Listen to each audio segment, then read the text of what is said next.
I guess is that sort of a timely wake-up call ahead of the potential finals campaign? Yeah, absolutely. I think it's we got a really good wake-up call.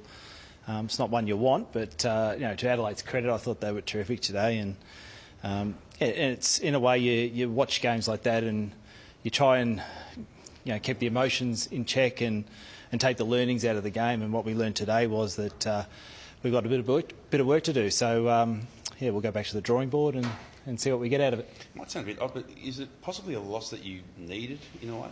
Not necessarily. I reckon in longer seasons, maybe in the 16 or 18 rounds, potentially, but not in such a short season. I think you sort of train the players right from day one to have that mindset of every game's important. And it's funny because you immediately now turn to the fixture and try and check and see who's winning and who's losing, because we're back in the pack now. So it doesn't change anything. We just will review it, take the learnings, train hard this week, and then and try and beat Collingwood next week. Started strongly but flagged off, especially as it went on in the heat. What went wrong for you guys today? What were the main things you pick out? Yeah, I reckon a little bit of composure at times were needed, and we had a few things go wrong structurally today, and that was partly because of Adelaide's structure, but also just a few of the players just didn't probably play as well as what we thought they would in certain areas of the ground, but again, that's because we're trying players in different roles as well. Because part of the such a short season is you have to do that so that when finals come around, you've got to have Plan A, Plan B, and Plan C.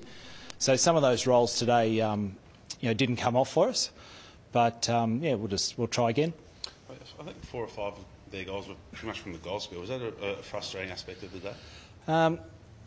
In a way, we planned for Adelaide to play the way they did, and again, it just came down to our execution on the day, and it's one of those things, I suppose. When you look at it, you think, oh, what are the defenders doing? But it actually wasn't the defenders. It was more happening from further up the ground, and we just didn't get enough impetus from a forward pressure point of view today, and that's something we'll work really hard on.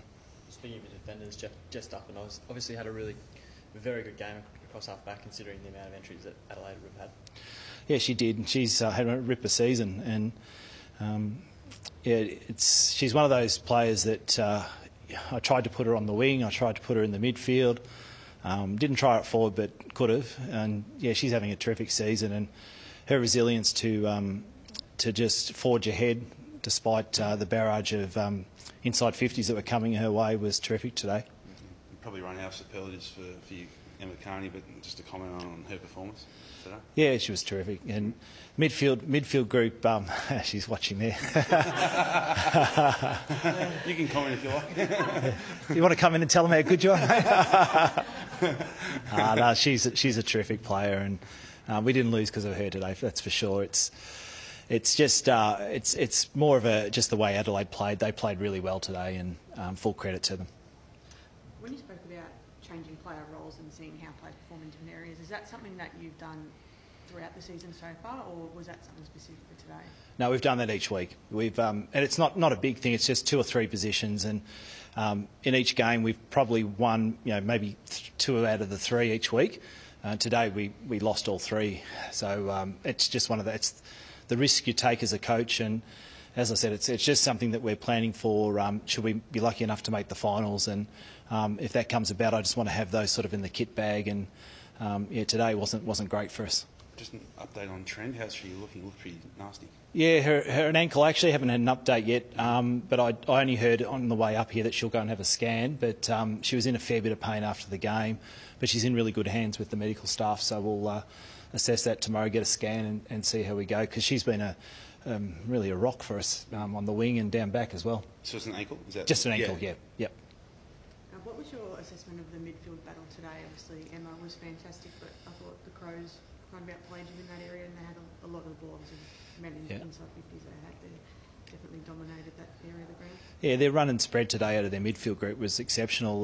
That's the best I've seen in the competition so far, so we had a little bit of work to do there. and we'll just we'll have to come up with a balance that if we play them again, that we've got to be able to contend with that. But yeah, the midfield battle, they took the honours today. There's no doubt about that. They probably did in each of the lines, to be honest.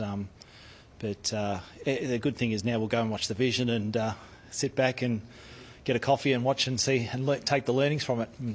First loss in the club's history in the women's. Is it the kind of thing now where you want to get out on the training pitch as quickly as possible and try and fix these things up? Yeah, we kept it pretty positive after the game, and that's exactly what we'll do. It's no different. We'll go through the same process. We take learnings out of wins, and I just think the things that will come out of today will be more around structural things, because as I said, the structures probably just didn't come off for us today, and a few of the coaching moves didn't happen today, and a few things on the field. So it was a bit of player driven, bit of coach driven. So there was just one of those days, and but the good thing is we get to come up against Collingwood next week and try a couple more things.